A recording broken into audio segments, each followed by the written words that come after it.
4 រោគសញ្ញាធំបញ្ជាក់ថាស្ត្រីកំពុងតែមានបញ្ហាប្រមាស់ទឹកបាយពាក់ព័ន្ធចំពោះបញ្ហាប្រមាស់ទឹកបាយមានរោគសញ្ញាមួយចំនួនបងប្អូនអាចកត់សម្គាល់បានទី1ស្ត្រីចាប់ផ្ដើមមានការធ្លាក់សឬមួយក៏ធ្លាក់ដូចខ្ទុះមានលក្ខណៈពណ៌រាងលឿងឬមួយក៏ខាប់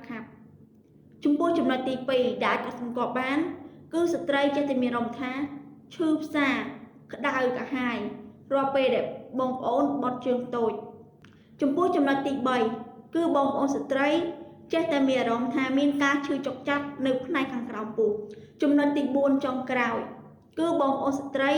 មានអារម្មណ៍ថាមានការឈឺចុកចាប់រាល់ពេលដែលបងប្អូនរស់នៅជាមួយគ្រួសារឬមួយក្តីគូ4ចំណុចនេះហើយបញ្ជាក់ថាបងប្អូនស្ត្រីកំពុងតែមានបញ្ហាប្រមាស់អញ្ចឹងបើសិនជាបងប្អូនកំពុងតែមានបញ្ហាបែបនេះចង់ប្រឹក្សាសុខភាពឬមួយក៏មានជាចម្ងល់បងប្អូនអាច comment នៅខាងក្រោមវីដេអូឬមួយក៏អាច add តាម Telegram របស់នាងខ្ញុំបាន